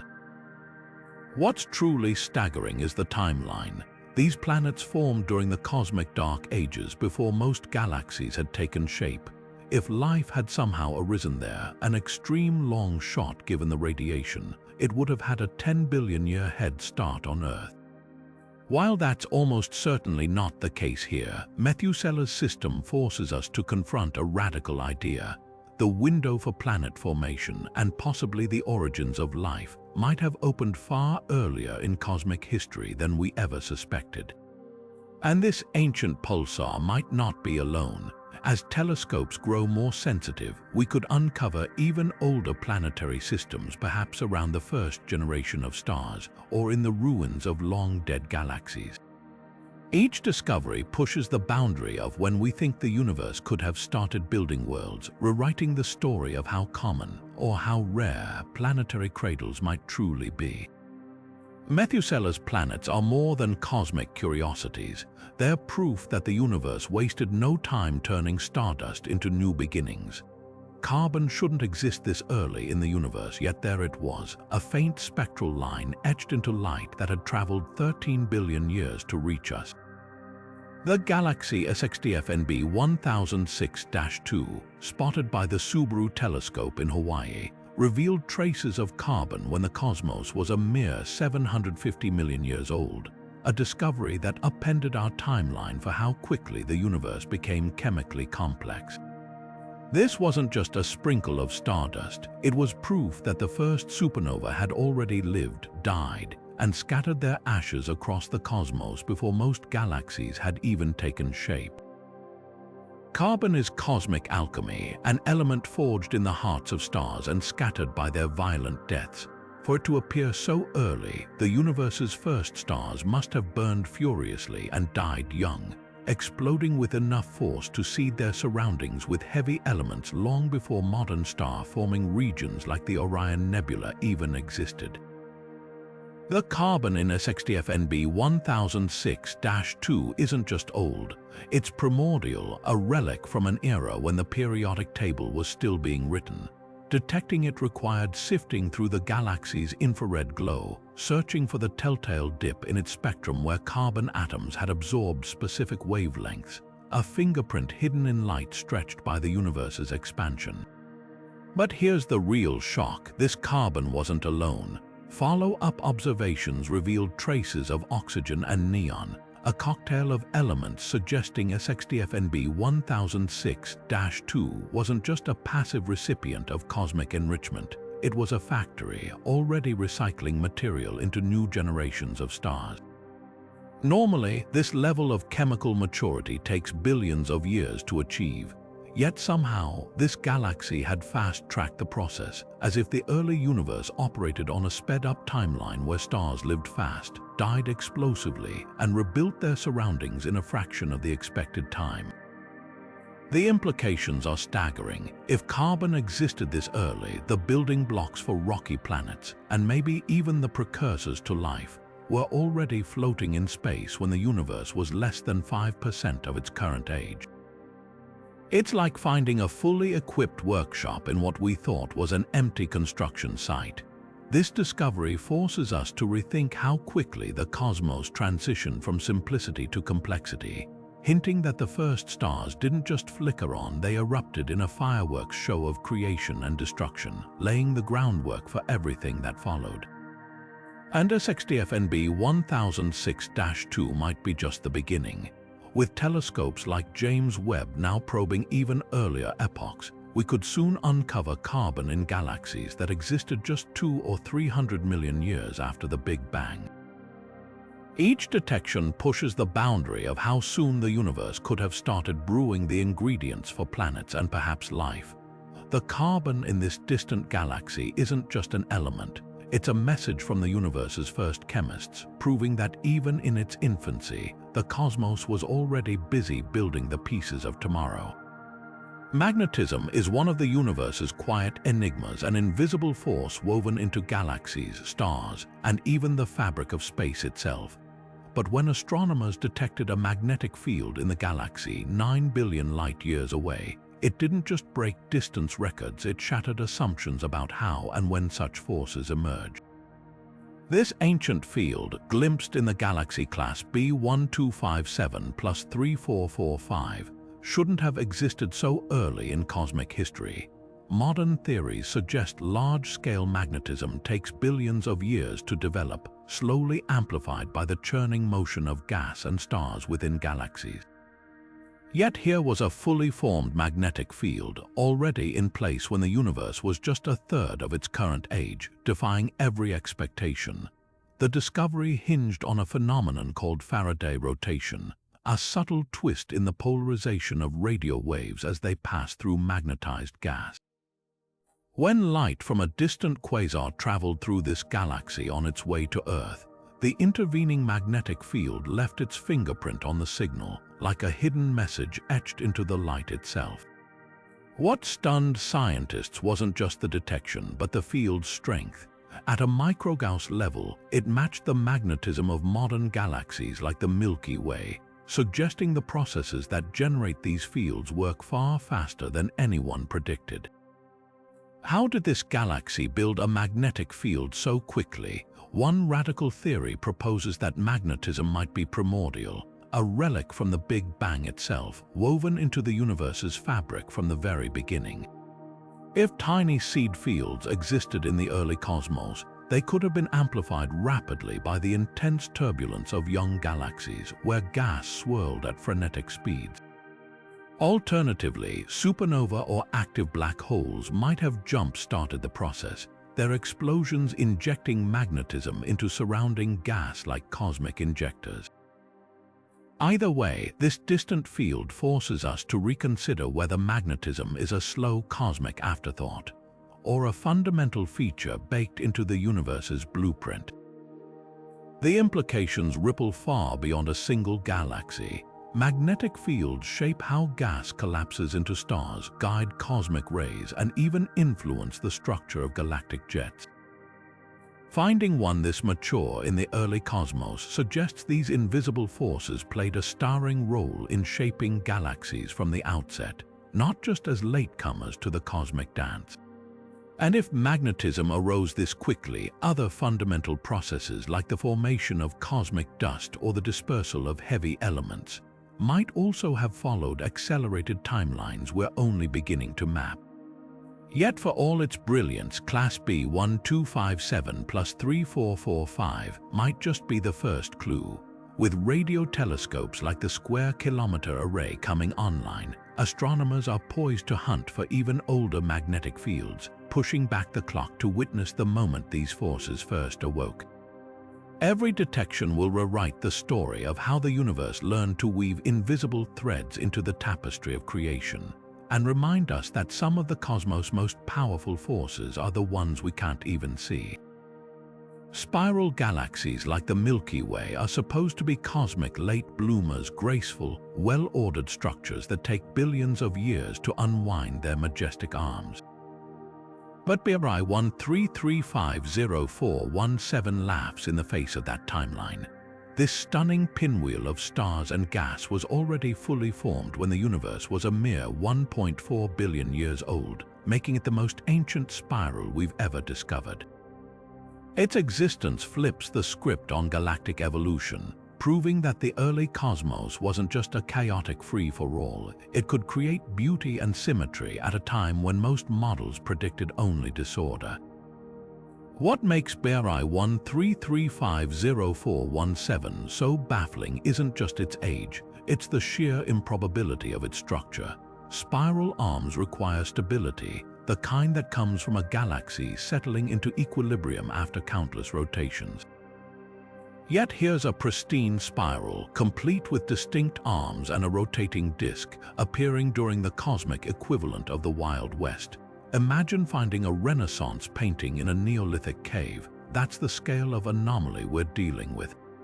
The galaxy's light, captured by the Atacama Large Millimeter Array, revealed its spiral morphology through the motion of cold carbon monoxide gas, tracing patterns that shouldn't have existed for billions more years. So how did this galactic prodigy emerge so quickly? One clue lies in its frenetic star formation rate, pumping out new stars 30 times faster than the Milky Way does today. This explosive growth might have generated gravitational instabilities that whipped the galaxy into shape prematurely, like a spinning figure skater pulling their arms in to accelerate. Alternatively, BRI 133500417 could be the product of a rare, perfectly balanced merger. Two smaller galaxies colliding at just the right angle to spin up a disk rather than tearing each other apart. Whatever the cause, its existence suggests that the early universe had pockets where nature skipped ahead, fast-tracking processes we thought were slow and methodical. But here's the twist. BRI 133500417 might not be alone. Recent observations hint at other early spirals lurking in the shadows, each one defying the stereotype of the primordial universe as a shapeless void. If spirals were common in this epoch, it would mean our models of galaxy formation are missing a critical ingredient, perhaps the influence of dark matter halos that stabilized disks sooner, or streams of cold gas that fed young galaxies with surgical precision. Every new discovery like this peels back another layer of assumption, revealing a cosmos far more inventive and efficient than we ever imagined. And BRI 133500417 isn't just a curiosity, it's a time capsule. Its pristine gas, barely touched by heavy elements, offers a snapshot of the raw materials that built the earliest structured galaxies. As telescopes like James Webb probe deeper into the infrared, we may find even older spirals pushing back the clock on when order first emerged from chaos. This galaxy isn't just rewriting the story of cosmic evolution. It's proof that the universe has always had a flair for the dramatic, crafting masterpieces in the unlikeliest of times. The galaxy MAX 0416Y1 isn't just forming stars, it's conducting a cosmic fireworks show on overdrive. Located 13 billion light-years away, this frenzied stellar nursery churns out new stars at a rate 100 times faster than the Milky Way, pushing the limits of what physics says should be possible. Picture an entire galaxy working like a supercharged assembly line, where stars don't just ignite, they explode into existence with reckless abandon, defying every rule we thought we knew about how galaxies grow. What makes MAX 0416Y1 so extraordinary isn't just the raw numbers, it's the sheer efficiency of its chaos. Normally, galaxies form stars at a measured pace, balancing gas inflow against radiation pressure and gravity. But this ancient powerhouse operates like a machine with its safety features ripped out, converting vast reservoirs of pristine hydrogen into stars at breakneck speed. The secret lies in its youth. Back when the universe was just 550 million years old, gas was more abundant and turbulent, allowing galaxies to feast without restraint. Dense pockets of material collapsed directly into stars, bypassing the slower, more orderly processes we see in modern galaxies. Detecting this star-forming frenzy required a cosmic magnifying glass. MAX 0416Y1 sits behind a massive galaxy cluster whose gravity bends and amplifies its light, giving telescopes like ALMA a clearer view of its structure. What they revealed was astonishing: sprawling clouds of carbon and oxygen, elements that shouldn't have been so plentiful so early, glowing amid the chaos. These heavy elements, forged in the depths of the first stars, acted like cosmic fertilizer, cooling the gas and accelerating star formation even further. It's a feedback loop of creation and destruction, where each stellar generation paves the way for the next in a cycle of escalating intensity. But here's the real puzzle: how does a galaxy sustain this kind of output without tearing itself apart? The energy unleashed by so many newborn stars should, in theory, blow away the remaining gas, shutting down star formation entirely. Yet MAX 0416Y1 keeps burning, suggesting that gravity in the early cosmos worked faster and harder than we anticipated. One possibility is that dark matter played a bigger role, its invisible halos anchoring gas clouds against the stellar onslaught. Or maybe the galaxy fed from cold, dense streams of intergalactic gas, replenishing its fuel supply faster than stars could exhaust it. Either way, this cosmic overachiever forces us to rewrite the rules of galactic physics. The implications ripple far beyond this single galaxy. If Max 0416 Y1 isn't a fluke, if the early universe was dotted with similar stellar factories, then the entire timeline of cosmic evolution needs rethinking. Galaxies might have reached maturity much sooner than models predict, their stars enriching the cosmos with heavy elements long before we thought possible. And if that's true, then the building blocks for planets and life might have been scattered across the universe far earlier than anyone dared imagine. Yet for all its brilliance, Max 0416 Y1 is likely a ghost by now. Its frenzied star formation would have consumed its gas reserves in mere millions of years, leaving behind a quiet relic, a galaxy that burned too bright too fast. But its light, traveling for 13 billion years, carries a message. The universe in its youth wasn't just wild. It was capable of feats we're only beginning to comprehend, rewriting the laws of physics in real time. And somewhere out there, even more extreme examples of cosmic ambition are waiting to be found, each one a testament to the universe's boundless creativity. In the far reaches of cosmic history, a swirling soup of complex organic molecules drifts through a galaxy older than Earth itself. The galaxy S1689-02, observed as it existed 12.8 billion years ago, revealed something astonishing when astronomers trained the Atacama Large Millimeter Array upon it. Traces of polycyclic aromatic hydrocarbons, intricate carbon-based compounds essential for the chemistry of life. This wasn't just dust, it was proof that the building blocks for biology were already weaving themselves into the fabric of the universe when it was less than 1 billion years old. These molecules shouldn't have existed yet. Conventional wisdom said complex organics required multiple generations of stars to live, die, and enrich the cosmos with carbon and oxygen. Yet here they were, thriving in a galaxy so young. It existed during the epoch when the universe was still burning away its primordial fog. The implications are staggering. The chemistry needed for life isn't some late addition to cosmic evolution. It's been part of the recipe from nearly the beginning.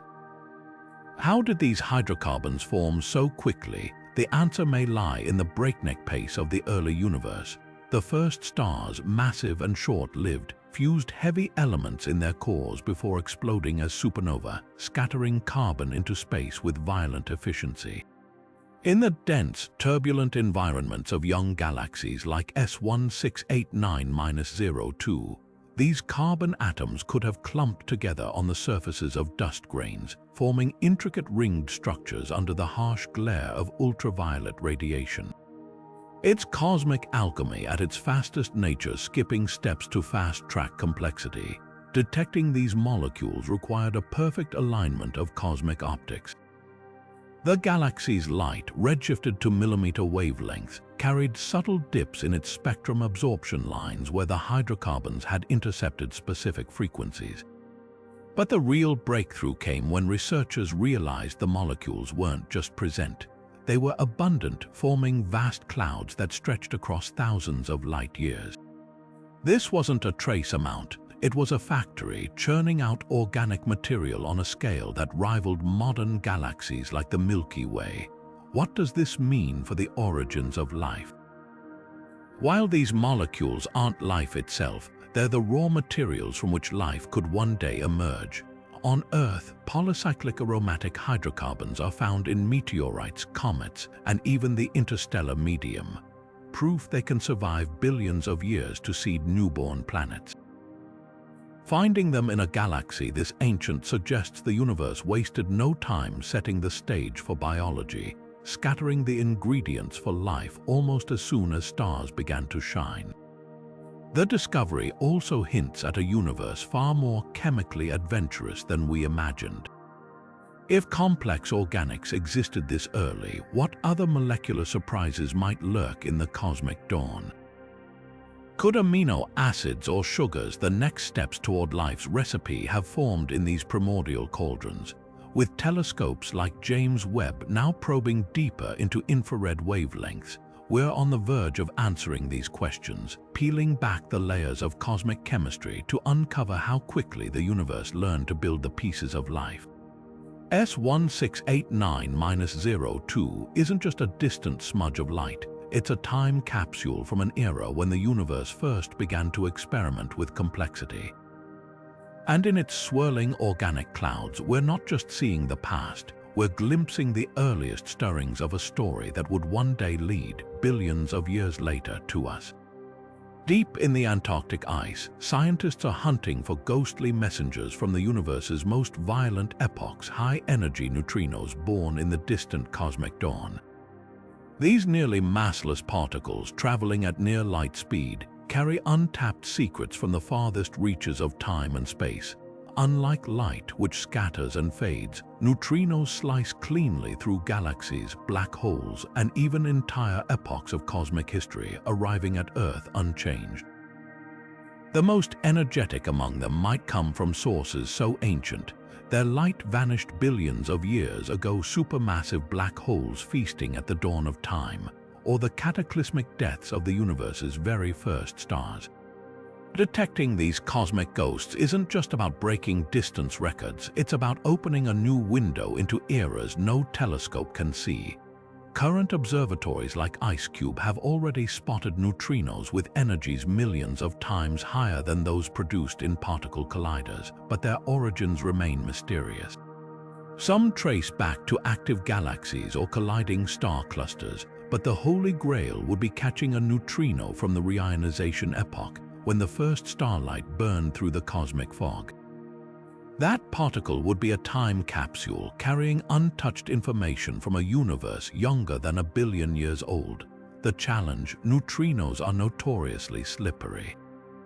Trillions pass through your body every second, yet they interact so rarely with matter that detecting even one requires monstrous instruments.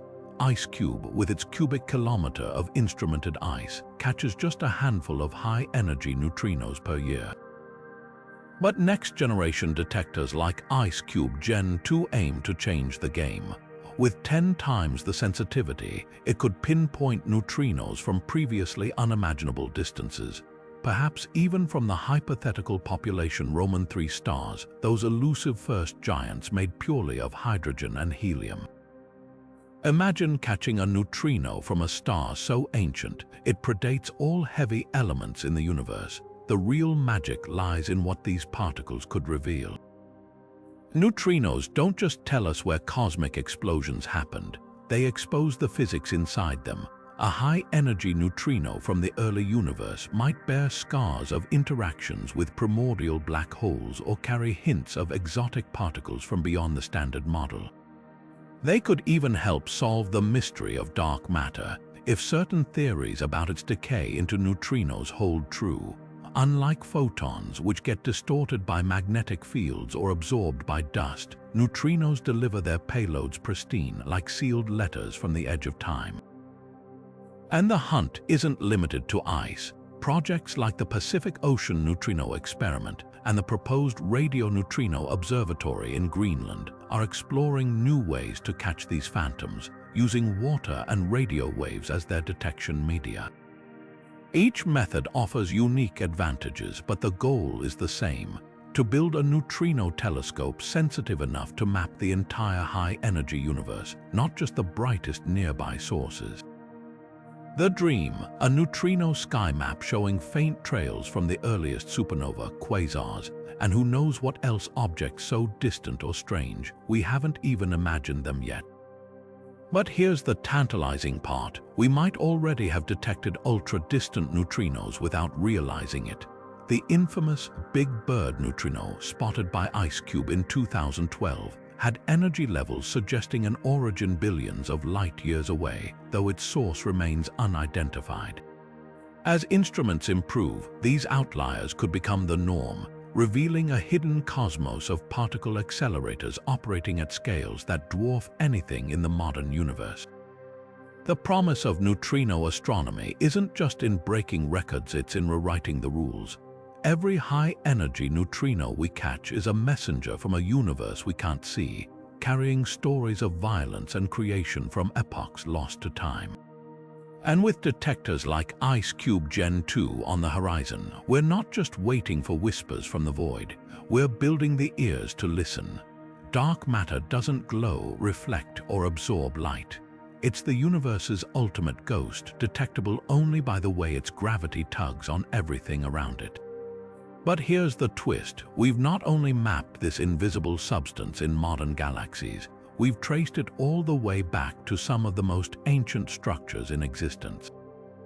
Using gravitational lensing as our cosmic X-ray vision, astronomers have reconstructed the dark matter halos of galaxies as they appeared just 2 billion years after the Big Bang, revealing how this mysterious scaffolding shaped the universe in its infancy. The technique hinges on one of Einstein's boldest predictions, that massive objects warp space-time so profoundly they bend the path of light like a funhouse mirror.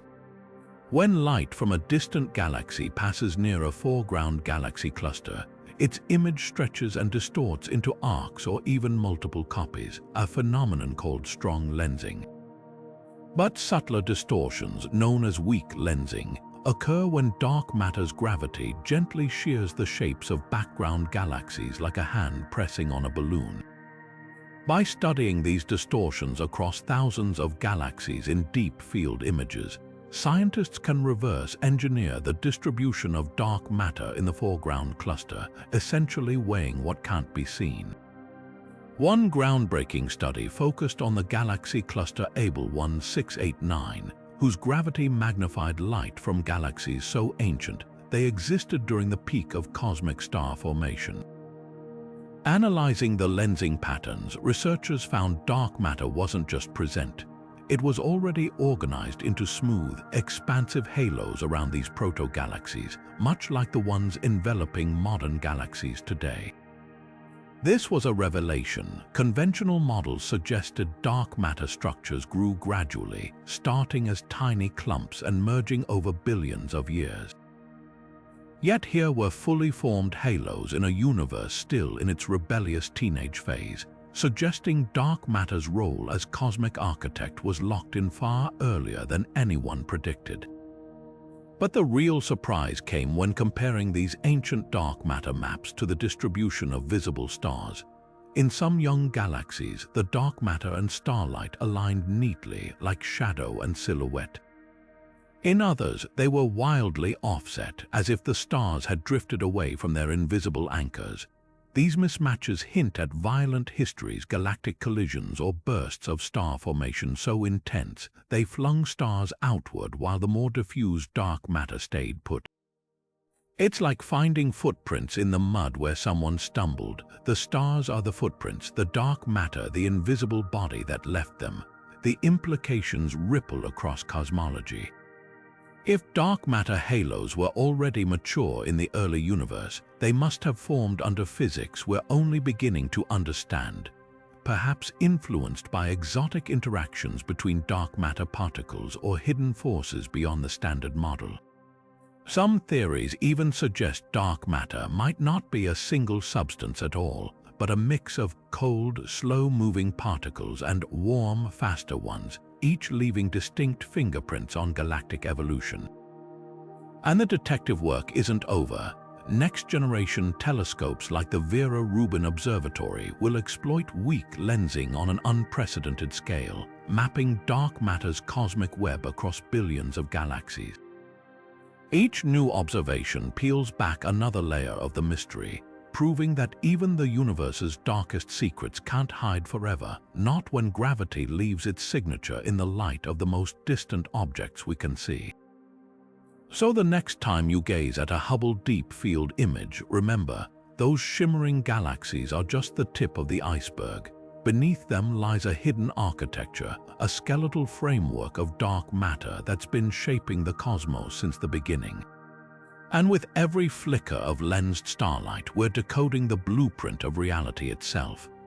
We can trace the origins of the universe back nearly 14 billion years, but there's a wall we'll likely never break through.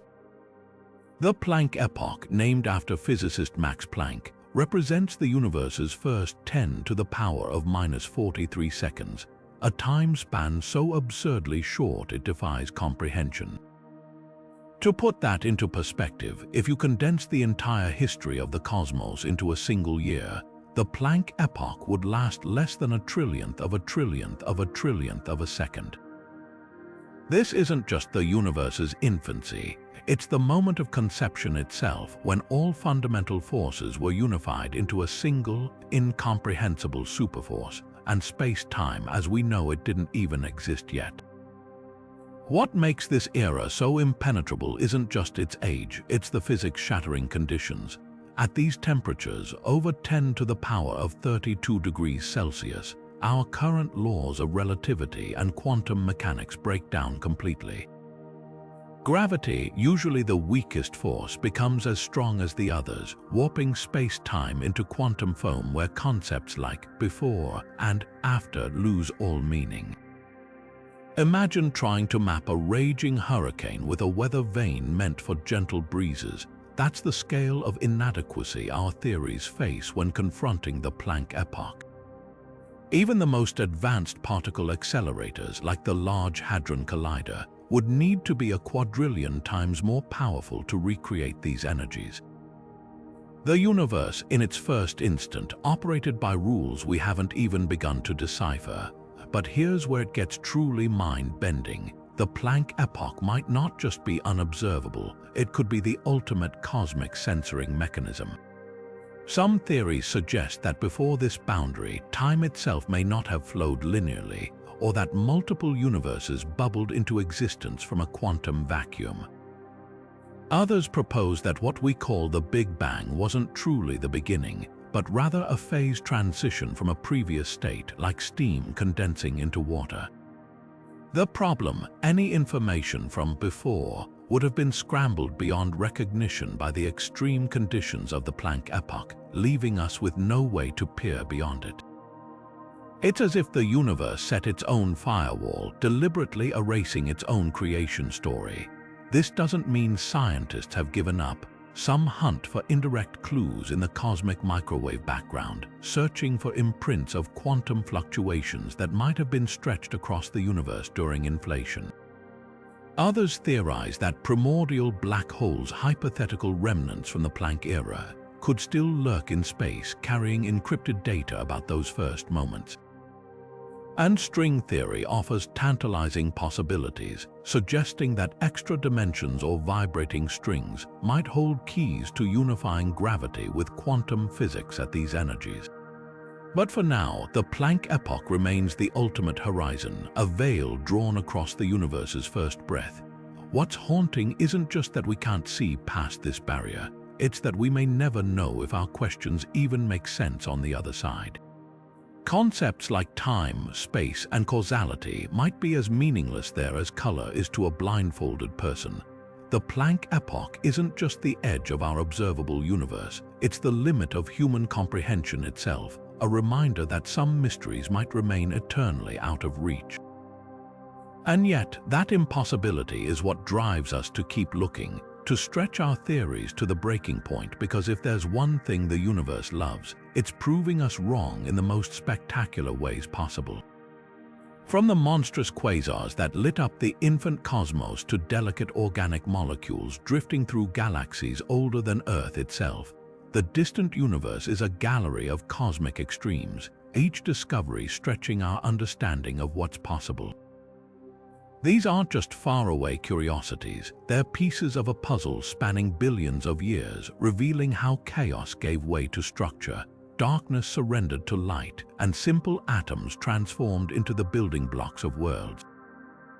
The most distant objects we've detected, whether a supernova's dying flash or a black hole's ravenous feast, aren't merely record breakers.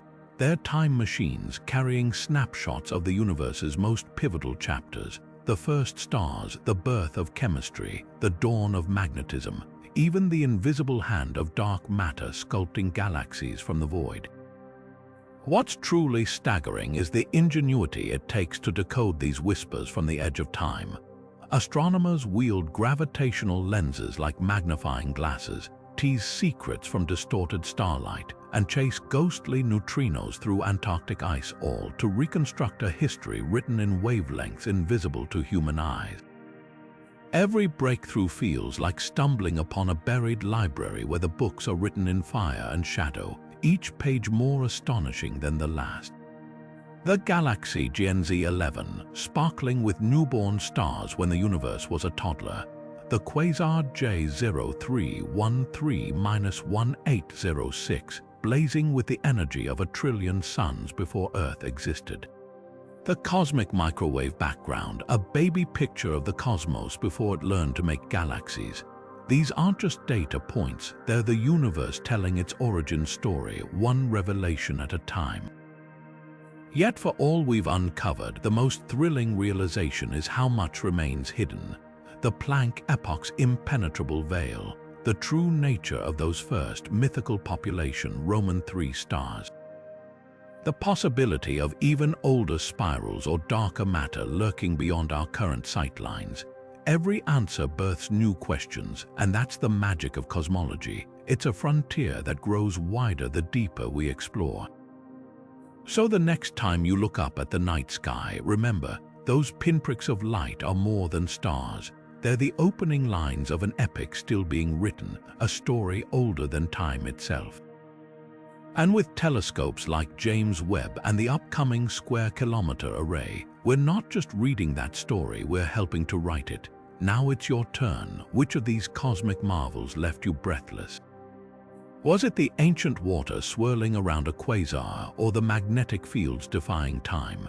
Drop your favorite fact in the comments or tell us what mysteries you dive into next. The universe's greatest chapters might still be waiting unseen, but not unknowable.